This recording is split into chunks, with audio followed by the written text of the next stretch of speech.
The Connection Show. Inspiring hope, health, healing, connecting the dots of your story and transforming your life. Sponsored by Braveheart Workshops, live with Jill Reynolds. The Connection Show. Sponsored Inspiring hope, health, and healing. Sponsored by Braveheart Workshops, live with Jill Reynolds. And joining me today is my friend that I met in St. Louis, Michelle Mras. Welcome to the show, Michelle. Thank you for having me, Jill.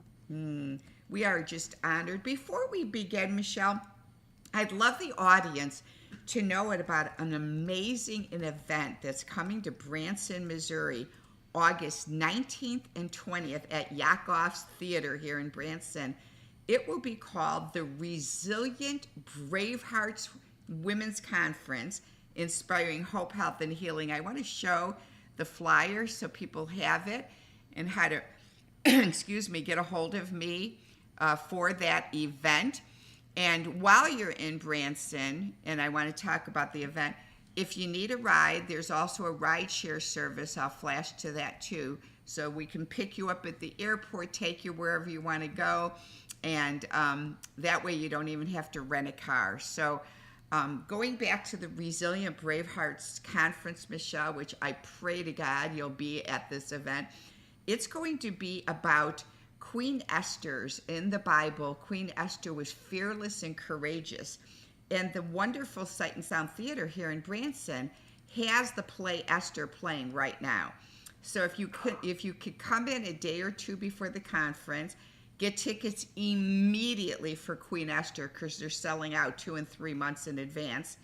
Come to see Esther and then come to the conference, and there'll be so many topics, breakout sessions for such a time as this, and you'll just be filled to the rim with Queen Esther, love and connection and a banquet, and I think you'll really, really love it. But anyway, I just wanted to first lead with that because we have a Queen Esther on the show today who is fearless and courageous and just inspires hope, health, and healing in the world herself. So take us on the journey to little Michelle growing up so that we know about her and who you are. Little Michelle was a very carefree, loving person who'd love to sing and dance and play in the rain and find bugs and name them. I mean, that's the little Michelle. And I was always full of wonder. And I grew up in a military family. My father's from Louisiana. My mom is from the Philippines. And I grew up in the Philippines. So I was always surrounded by nature and sunshine. And it's me. It's part of who I am. But, years go by and life experiences happen. And that little girl disappeared for many, many years. And she started playing small and she started being afraid of being outside. And she showed up timid to everything she did. And it's kind of where I've evolved. You've met me now. I'm not timid. And what transformation took place that it switched like that? What was going on in her life? Well, the little girl, we don't know what we don't know. And so we grow up thinking everything in our lives are normal. Everybody's life is like that. And so my childhood was wonderful. I loved my childhood. And it wasn't until I was about, I think I was 17. Honestly, I was 17. And I was in college. I was working 4 jobs, and a really traumatic event happened. A boy broke into my house and basically took me. I was a captive rape victim for many, many, many months, like 10 months that we can find in my therapy, at least 10 months where my time is gone. And that is when that little carefree girl who loved everyone disappeared because she started being afraid of sounds and smells and accents and all sorts of things like that. And being captive like that for 10 months and not being able to seek help. He had me pretty well, and I was afraid he would kill everybody around me. So I was very quiet in order to protect everyone else I knew. And that part of me, that carefree person who trusted someone who she shouldn't have trusted me, he came in and I had never seen that kind of violence before. So it blew my mind that anyone could do that to another human. And I think that's where I lost faith in the world, trust in the world. And I was afraid of everyone. So when someone was nice to me, I went, well, why are you nice to me? And so that 10-month period, I went away. I honestly believe I detached from my body and didn't come back for that whole time period. I watched it like a story, a horror story, but I wasn't there. And one of my saving graces, and this is how I found a part of me that I didn't even realize was gone. I used to cry to God every time he raped me. Please stop him, God, stop him. And God never stopped him. And so I got upset. I thought God hated me. And what changed it is one day he saw me talking to someone, and I wasn't allowed to talk to other people. And he saw me talking to someone, and apparently he considered that flirting. And he raped me more than he normally would. And I know that sounds weird. He raped me worse than he normally would. And I remember he left me on the floor, crumbled and bleeding and crying. And I was crawling away from where he left me.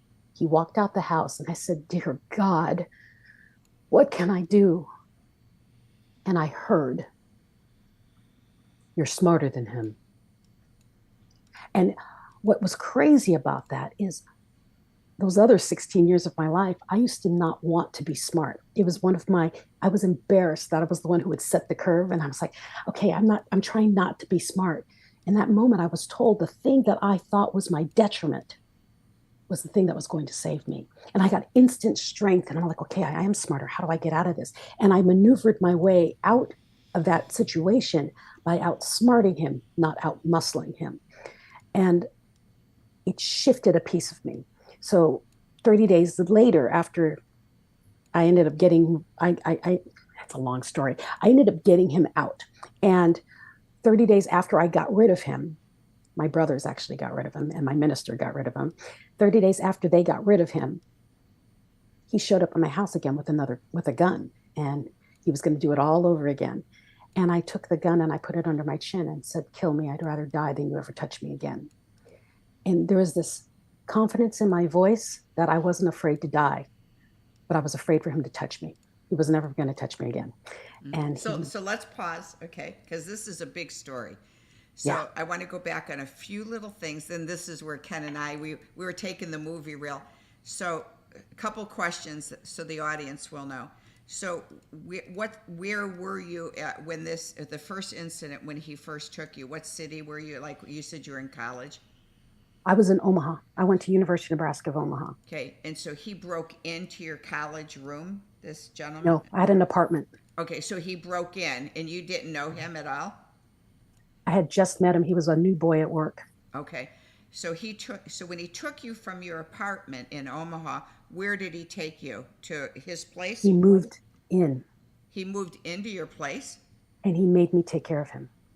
And so when he raped you, he moved in. And so and none of this is questioning you at all, because with a victim of abuse, I've been a victim. So that whole 8-9 months that he was there, did you ever have moments where he wasn't, where you could have escaped, or he was so brainwashed you that you were petrified to tell anyone? Well, the first night, he raped me that morning, okay? And it was like from 1 a.m. to like 4 a.m. And I called the police, and they told me they didn't have time for he said, she said, if I was mad at my boyfriend, and they hung up on me. That happened twice. And then I went to work and I said, help me. I think I was raped. And she said, you were out partying all night. She dismissed me. I mean, so everyone I went for help dismissed me. And when I ended up going to work, because I'm like, okay, I have to pay my bills, I'm going to go to work. And I did everything. I went to school, I went to my job, I went to my next job. And when I got to my night job, which was a restaurant job where he worked, I walked in and everyone was clapping. And I'm like, what's going on? They do, oh, we heard that you're dating. And I'm like, what? And as soon as I said, what? He pulled me to him up close and he whispered in my ear, you tell anyone and I'll slaughter them all and I'll make you watch.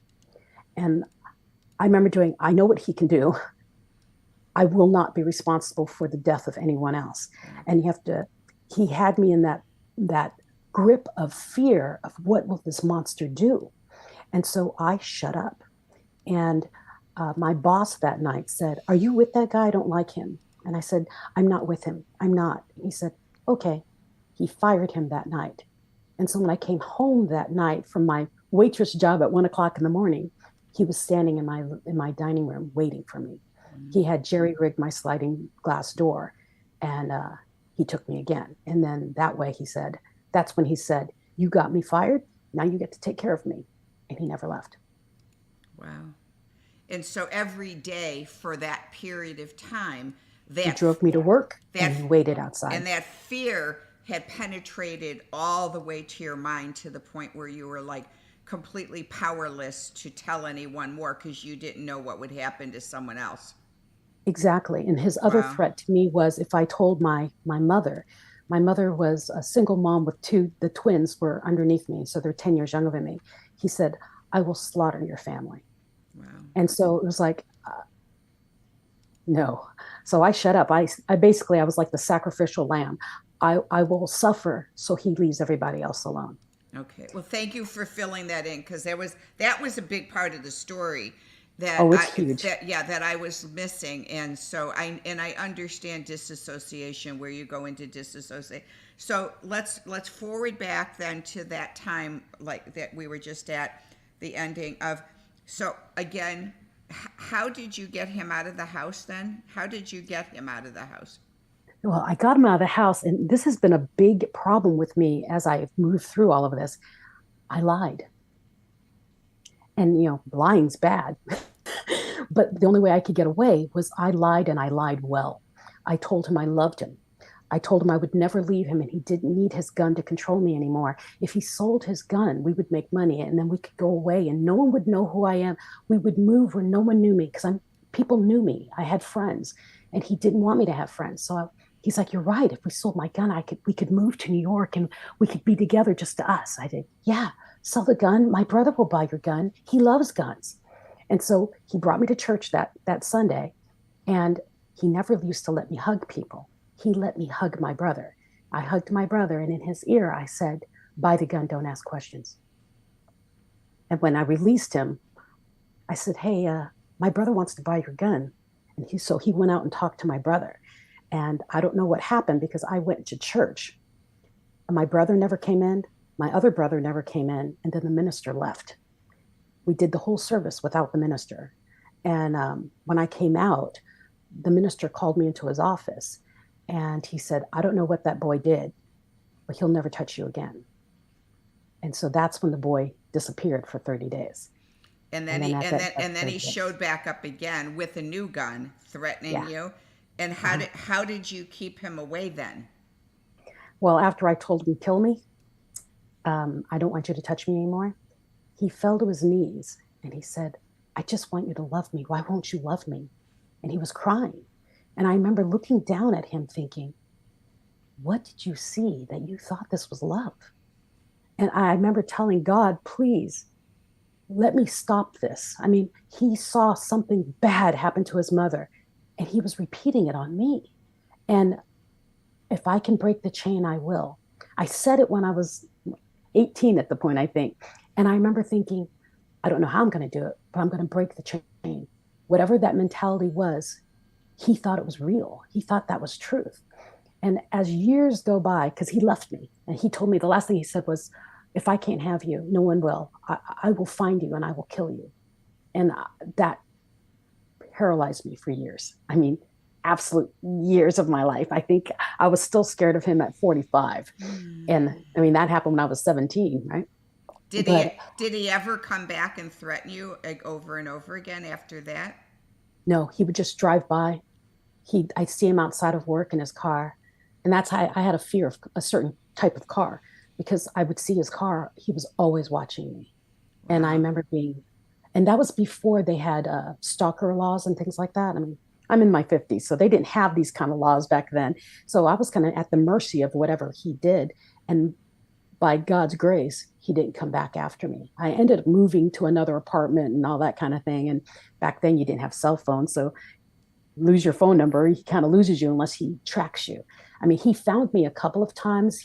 He broke windows of people that I was hiding in their houses and things like that. But he never came back to me, and Wow. I'm very grateful for that. Wow. Oh, Michelle, the trauma that you went through. Oh, boy. And so you never had an opportunity where police ever then got involved, or did the minister know the story though? Did the minister ever know the story? I told him 2 years ago, Wow. and he's like, "What?" I said, "Yeah." He is.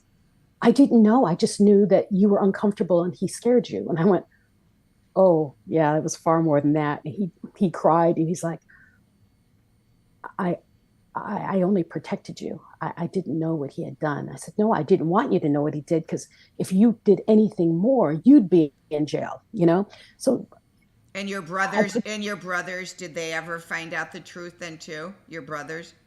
I never told them. Yeah, because you knew they'd go back and kill him, right? They'd kill him. Yeah, you know that. I know. I know. When I got raped myself, I never told my dad because I knew if I told my dad, he would have killed the attacker. So Yeah, it's like, no. the trauma behind abuse. You're so brainwashed. And my mom actually was raped at 7 in a boarding home after she had lost her toes from an elevator accident. So she was in a wheelchair when the man in the boarding home picked her up and raped her and said, "If you ever tell anyone, I'll kill your brother," who lived in the boarding home. So she didn't tell anyone until she was in her 40s. So it's Yeah, when you're being threatened and your people you love they're telling you they're going to murder them, you are so protective of the people you love that you'll take the abuse. exactly. And my thought was, you know, they're far more. I mean, I love them so much. I'll take this. Just protect them.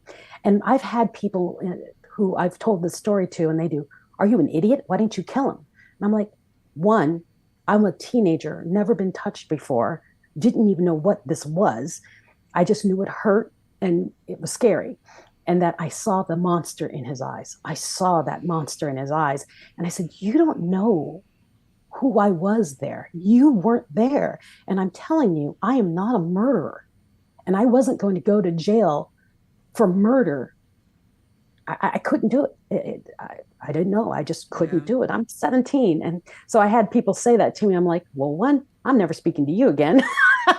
Well, I don't need that kind and of people in my life. and people that do not understand the brainwashing and what goes into your mind when people do this, it's just I don't know. Yeah. It's almost impossible to explain it to them. And then again, you go into a disassociated state, so you're out of body. You're not even in your own body, because that's the only way you can survive is being disassociated.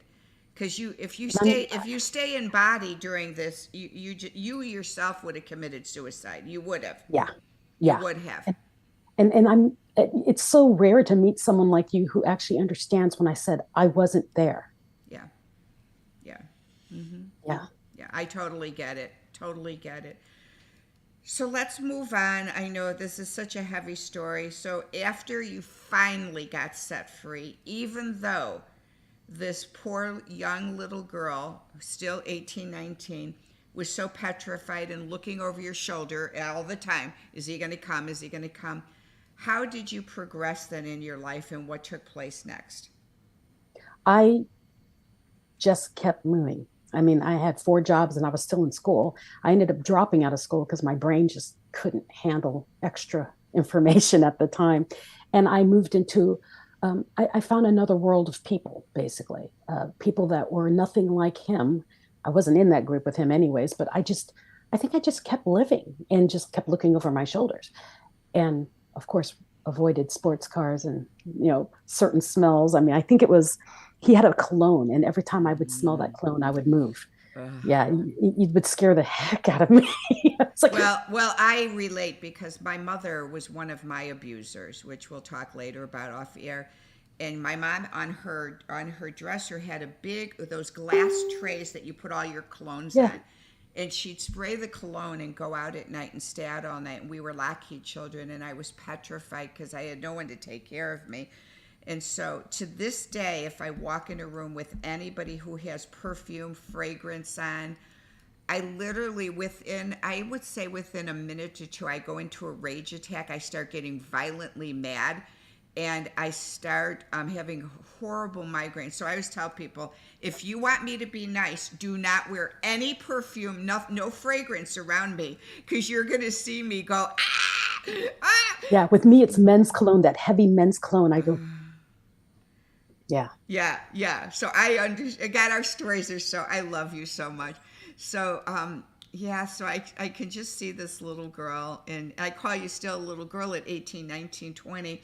And you know what? Let's touch on this because I think this is important in your story, okay?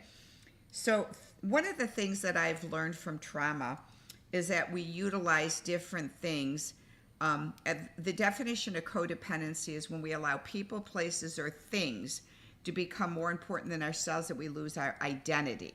So things that we can use might be drugs, alcohol, sex, eating food, different food, all kinds of things we use.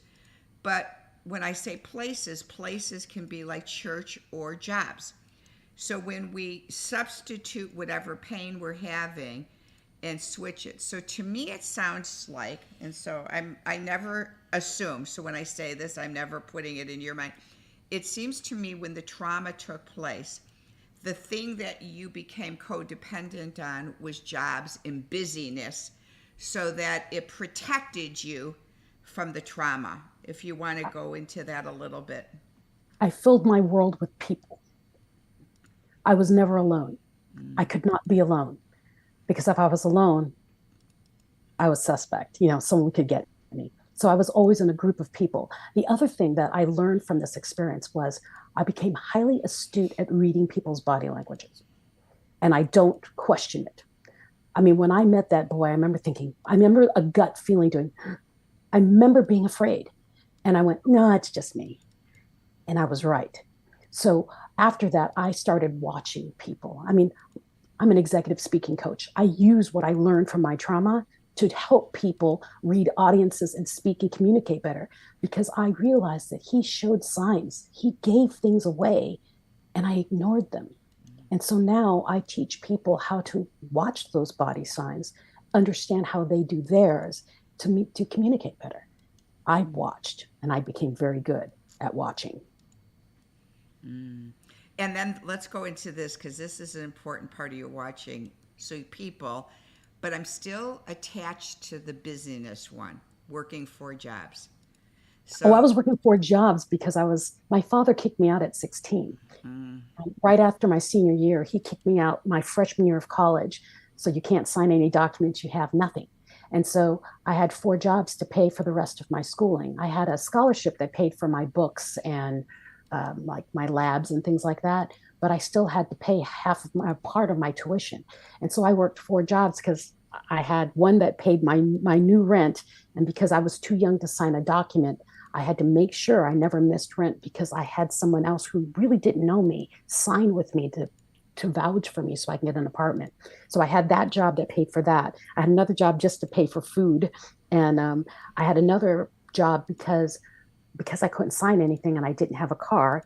My girlfriend that I just met, she saved me the night my dad kicked me out.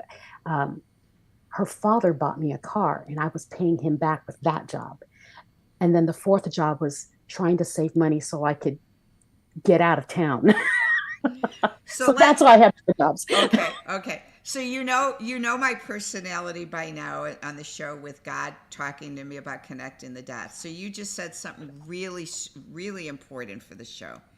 So let's go back to your dad, okay, if we could.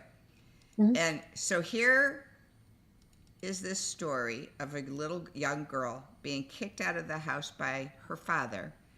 And dads, which I look at dads as like a mirror to God being the protector. So I look at dads as being the protector.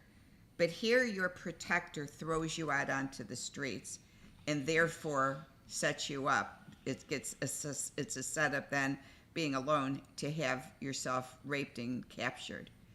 So let's go back to the dad story, if you're willing. I'm willing. Let's see. Because he's still alive, so I still protect him. I know. But Dad, if you're listening to this story, This is not about blame or shame or guilt or condemnation. This is just about connecting the dots of story, the good, the bad, and the ugly, so that people's lives can be transformed. So anything like when I said my mother was my abuser, well, I made peace with my mom. I was with her when she died, and she still abused me till I died, believe it or not, emotionally. But I still loved her and was able to see. So for me, I was able to connect the dots of my mother's life to understand why she did what she did with me. So, Same here. yeah, I made peace with my father. I talked to him. right. So, what was going on though with you and your dad when he got to the place of letting down his guard as the protector? He let his guard down. Well, it was a misunderstanding. So I went to a party that freshman year where they're recruiting, sorority people and all that stuff. But they're like, oh, you should come, you should come. And I'm like, I'm off. I should. So I stayed with a girl named Robin. She's the one I met at this at school, the first day of school. And I went to her house for the party. And I told my mom, I'm going to stay at Robin so I don't drive home at night. I don't go home at night. And no one's going to drive me home or something like that because I didn't have a car. So Robin's like, well, you stay with me and I'll drive you to church in the morning. You can go home with your mom. Perfect. So when my father came home that night, that Saturday night, and I wasn't home, he asked my mother where I was. And my mother said, oh, she's staying at Robin's house. And my father said, you let her stay at Robin's house? And my mom said, yeah. She met Robin at school. And he said, don't you know Robin's a boy's name? She's a whore. I don't want a whore in my house. Hmm. That's what happened. So he assumed it was a boy. Yes. And then when you said no, it wasn't, he didn't believe you. He never talked to me. He told my mom to not let me in the house. So when I got to church, when I came out of church that day, my mom stopped me in the hall at church and she said, you need to go home and get your stuff. Your dad doesn't want you in the house anymore. He says you're a whore. And I said, huh? What do you mean? And she said, he said that Robin's a boy's name, that you lied to me and that you stayed at a boy's house last night. He doesn't want a whore in his house. Go home and get your stuff. Leave the key. And I went and told Robin and she's like, what? And I said, I got to go. And so she drove me to my parents' house. I took as what I could from my room, left the key, and then didn't come back. Wow. So how long did it take your dad to realize he had made that mistake? 35 years. All those 30. years, Yeah. he really thought it was a boy. Wow. Oh gosh, Michelle, I'm so sorry. And I'm sorry for your dad because obviously trauma in his life must have put him in a place of believing Major. Yeah, because when we had that talk, I found more about his past and why he thought the way he did. And he really thought that by kicking me out, it would awaken me and I would come back and apologize. Well, I'm a military kid. He said, don't come home. I said, sir, yes, sir. And I didn't. And I think he's like, well, you're on your own. You couldn't sign any papers. I figured you'd come home groveling, and you didn't. I found a way. Wow. Mm. And then all the other stuff happened. And that's the other thing, like that rape. That rape, I remember the first couple of times when I didn't detach from my body yet, I remember being under this boy thinking, is this where I'm supposed to be? Is this where a woman's place is? I mean, I remember my dad saying a woman should be barefoot and pregnant. I remember him telling me, no, you don't need to go to the academy. A man needs that spot to feed his family. And so he would put those kind of things in my head. And I remember being under this boy thinking, is this my destiny? Am I supposed to live like this? Is this, I'm supposed to be barefoot and pregnant and I need to be a man's side piece kind of thing? I remember those thoughts coming through my head thinking, I don't want to be this way. I don't want to live. I don't want to be a woman. I don't want this. And then the next thing I know, I'm out and saving myself, my brother, my brothers and my minister are saving me. And I went, how do I change the narrative? How do I have young men who saw their mothers being abused realize that that's not it? And to have young girls like me who think this is where I'm supposed to be because that's how it's supposed to be, because that's what I was told. I wanted to break the chain. I didn't know how to do it. So I just tried to be the best version of me every day and show up. And when someone was hurting and I felt it, I would talk to them. I'm very good at feeling people not when they're off, and I will come to them and say, are you okay? And a woman will say, how did you know something was wrong? I do, I can feel you.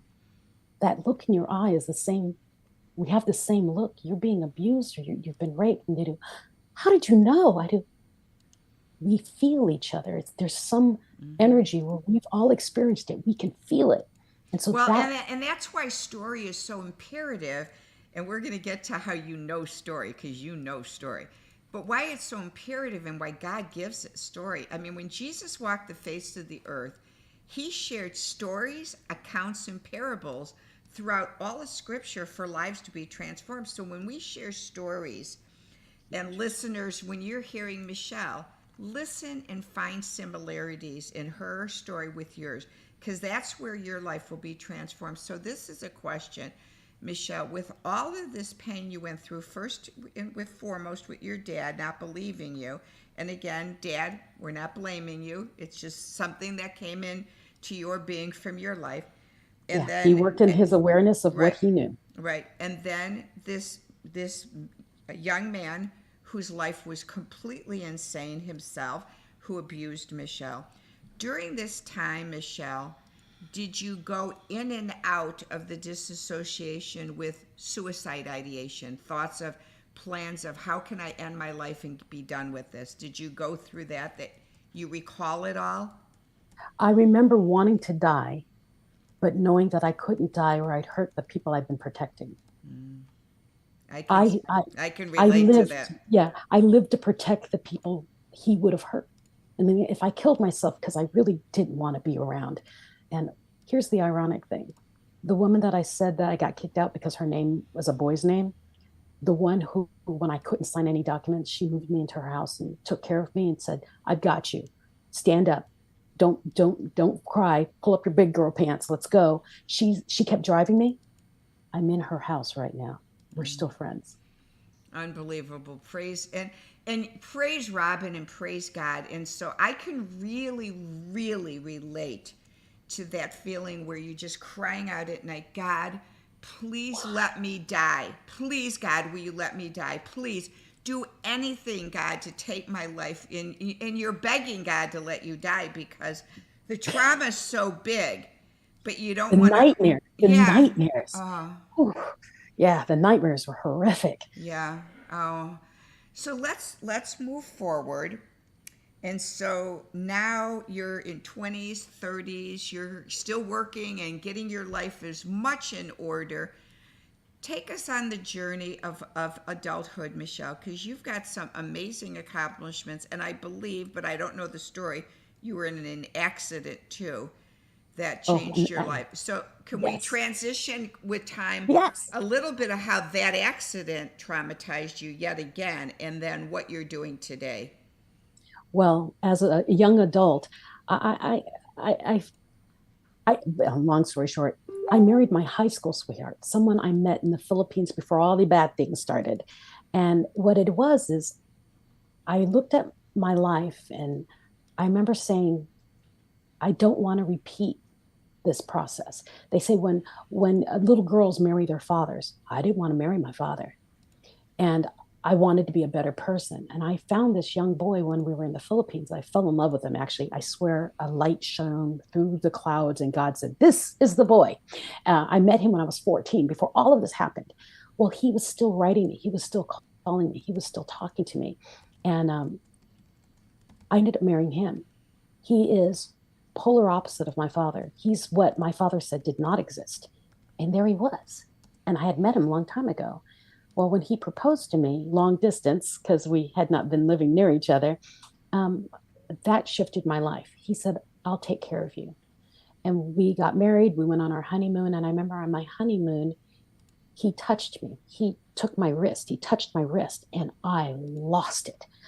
It flashed back to everything that had happened with the rape. And he's doing, what's going on? What's going on? And I couldn't stop. To I everything that told had him happened with everything that this. happened. And our honeymoon night, he held on to me and let me cry, and he cried with me. And I remember thanking God for me finding someone who would want me broken the way I was. And that was my big thing with him. I mean, we've been married for over 30 years, and all I kept saying to him was, Why would you want me? I'm broken. Now that you know that I'm broken, you have to leave me. You need something better. And he said, I don't want anyone else. I want you. So I grew through this trauma with my husband. And so we've been together for all these years. Now, he would protect me every base we moved to. Well, he's military. Every time we moved, he would check the surrounding areas for that name of the boy who raped me, and he would put me in a safe place. We'd get a house that was in a safe place, and he'd have the security police watch the house when he would deploy, because I would be alone, and that was not something I liked to be. And he protected me. And now let's fast forward through all this living and having children and living around the world with a military spouse and enjoying life and forgetting everything that had happened to me. I had a new life. In 2014, I was picking up our kids from school, and a little girl was running a stop sign, and she hit my car. And 12 days after that, that's my brain injury. I found out that I stopped talking, and then I stopped walking without assistance, and I locked up. And they said I had a mild concussion, but what ended up happening is I did not walk or talk for 2 years, 3 months. And at the end of that 2 years, 3 months, I only thought it was 30 days. Okay. I remember being in my living room. I couldn't walk or talk. They had my hand in like play sand, and I was supposed to be able to concentrate on closing my hand. I was mad. I was mad at God. Why did he do this? Why did he put me through this? Why did he give me this beautiful life and then take away everything from me, but leave me cognizant, locked in my brain? I was ticked. And I remember screaming at God in my head, if you hate me so much, then just kill me. Why? Why do you want to torture me so much? Kill me. And I heard, you're not dead yet. Get up. And I found myself 6 feet away from a couch I know I can't walk from, with my hands up in the air, where I know I couldn't move my hands. I had seen in that "you're not dead yet, get up" a flash of every rape, every push, every punch, everything. There was someone holding me, someone I can see through, was holding me and protecting me from something far worse. And I remember thanking God, and I said in my mind, thank you for every trauma, everything that's ever happened. You're not breaking me down. You're breaking me into who I'm supposed to be. I promise I will walk through any door. I will no longer question what I'm being shown. I will walk in faith. Show me. And then I heard again, speak, be the light. And then that's all I remember from that point. My husband said when he came home, he found me in the office, and I was on the computer. And he walked in, and he said, how did you get here? And I said, help me, I have to speak. And he said, how are you speaking? And he said, I just kept repeating it. Help me, I have to speak. Help me, I have to speak. And he found an invite to do a TEDx. I said, say yes, because I told God I'd say yes to everything he put in front of me. I said, say yes. He goes, what is it? I said, I don't know.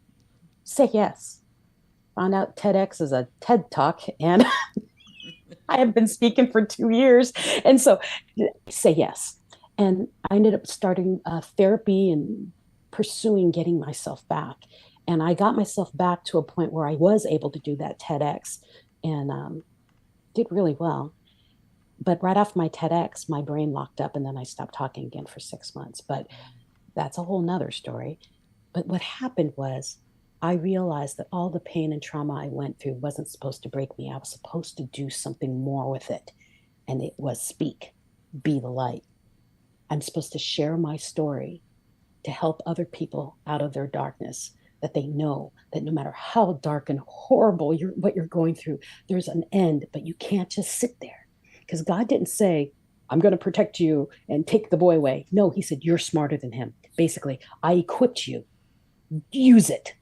And so that's what I speak about. I go out there and speak about resilience and self-leadership, because it all is here. He gave it to us for us to move, not to sit there and do, help me fix it. He gave it to us. He gave whatever we needed to get out. But we need to shut down, pray, listen, and see what did he give us that we could get out or use it to benefit other people, like your show. Oh, Michelle, you are such a gift. I needed you today. I needed you today, and I know the audience did too. So before we end, because we got to come to an end, but I want, Tell us what you're doing today as far as the publishing. It's amazing. I'm doing speaking and publishing. Yes. So you had Ken Roshan, Dr. Smiley, on your show. He met me at a speaking competition. I want to. I'm very good at speaking, and it's my gift.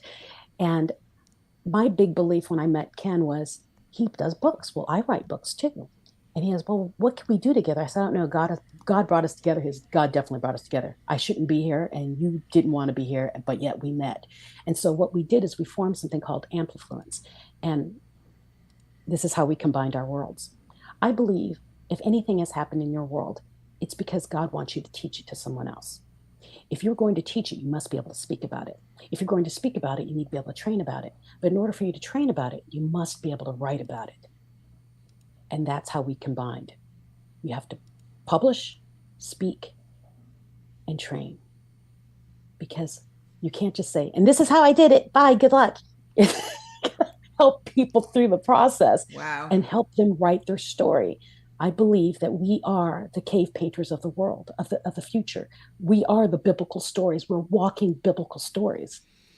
And we're supposed to share them to help other people. And that's why I was so excited about your show, because that's exactly what I'm about.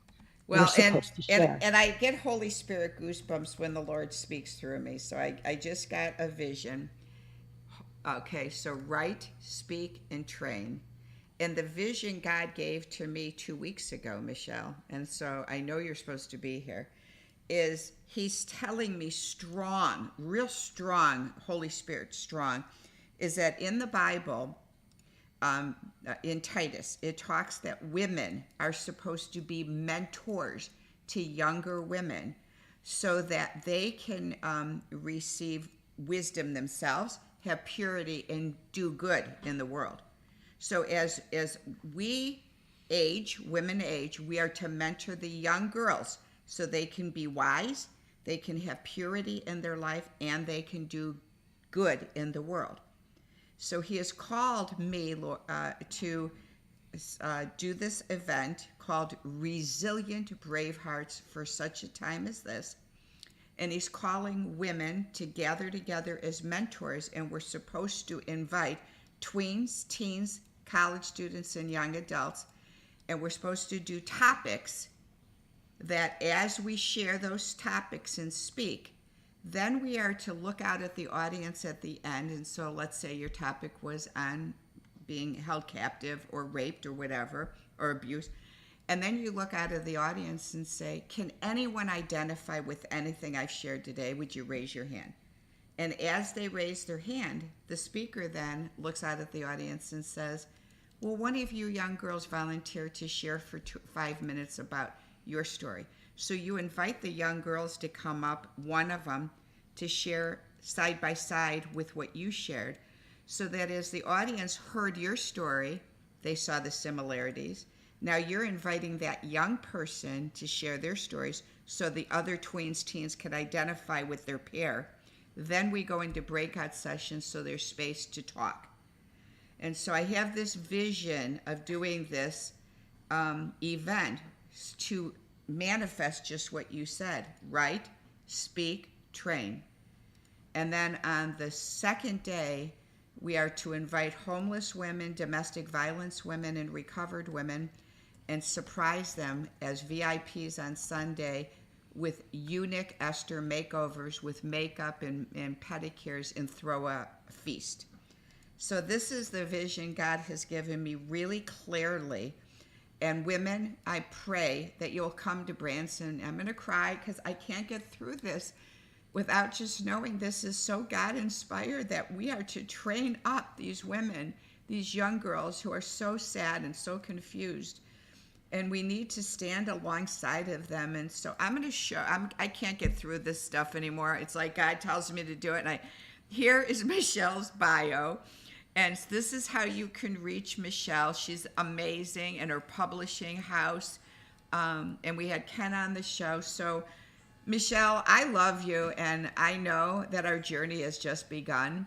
I can't wait to do life with you and Robin. I can't wait to meet Robin.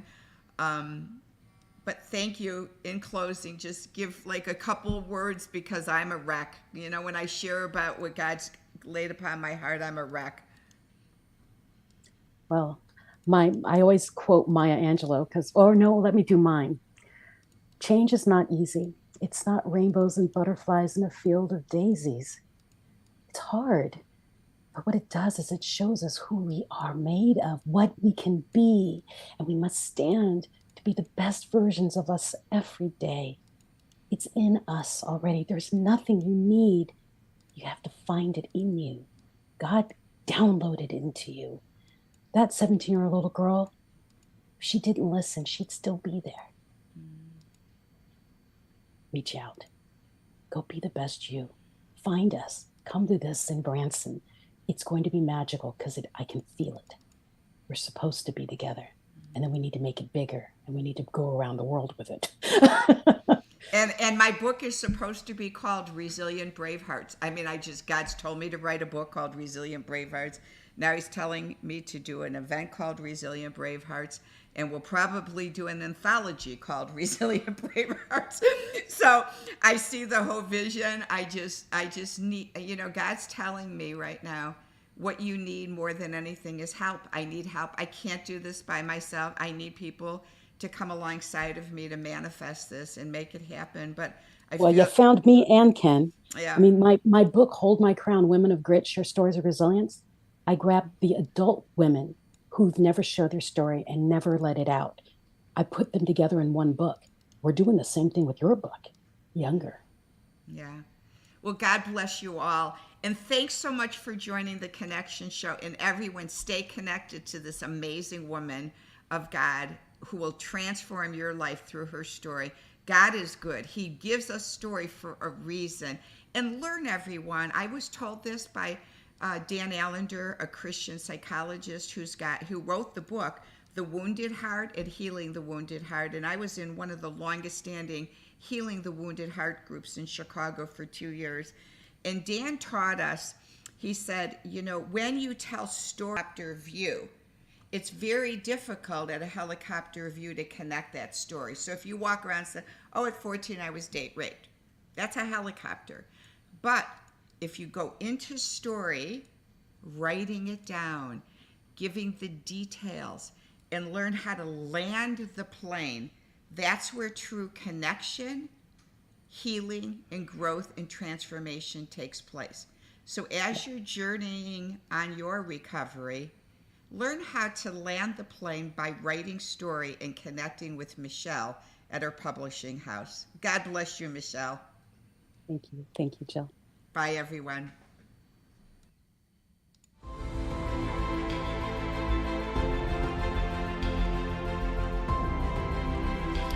Amari Global is the mental wellness company. In 2018, Amari won the Nutra Award for the world's first award-winning gut-brain axis nutrition system for their flagship product, the Fundamentals Pack, clinically proven to increase good bacteria in the gut and incredible benefits.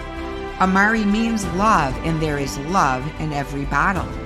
Mental health matters, and Amari is the mental wellness company. Prepare your body's gut microbiome for optimized mental wellness with a reboot and get yourself back to feeling joyful and motivated with mood. Round out your daily nutrition with GBX food systems. Crush your daily to-do list each day with Edge. Support your digestion and immune system with digestive, probiotics, omega, and Vita GBX supplements. Fuel your mental edge with our Mental Fitness Pack. Feel like your best self with the Happy Hormone Pack. Unlock your brain's potential with happy neurons with the Happy Mind Pack. And combine these products for an ultimate day with the Happy Juice Pack. For weight loss and energy, order the Transformational Pack. Our Kids Pack is the first comprehensive mental wellness pack for kids and teens.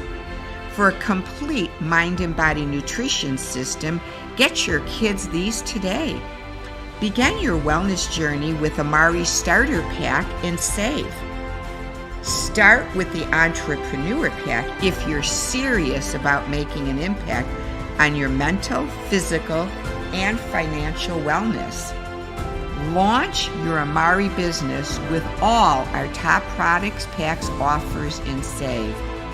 Help others achieve overall wellness too and gain financial wellness. Become a mental wellness partner today. Shop now and save. Sign up today by going to our website listed on this page. Hydrogen is used by health professionals as a powerful antioxidant and the #1 tool to fight inflammation.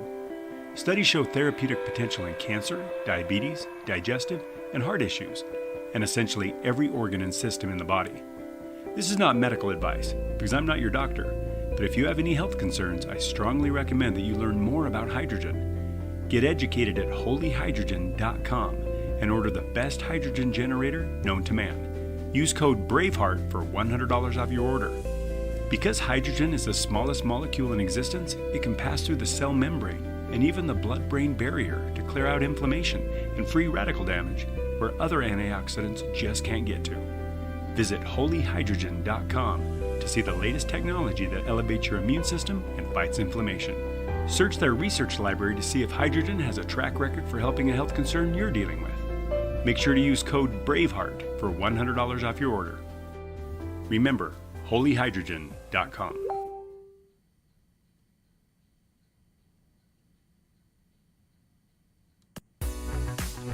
Thank you for joining us on The Connection Show. Our show is made possible by your support. Please go to our website and click on the Affiliate Partners page now. You can support us either on Venmo or our Cash App today. We love our podcast guests and our social media subscribers. Our channels are made possible by you, our listeners. Please go to our website and go to our Contact Us page and click on all our social media pages. Make sure you click the bell on YouTube and subscribe and the follow us button on Rumble. Our affiliate partners are featured on our show, and we thank you for supporting them and their products. Each of them have fabulous offerings with discounts when you mention Braveheart when you order. Please order today by going to braveheartworkshops.com and clicking on Affiliate Partners.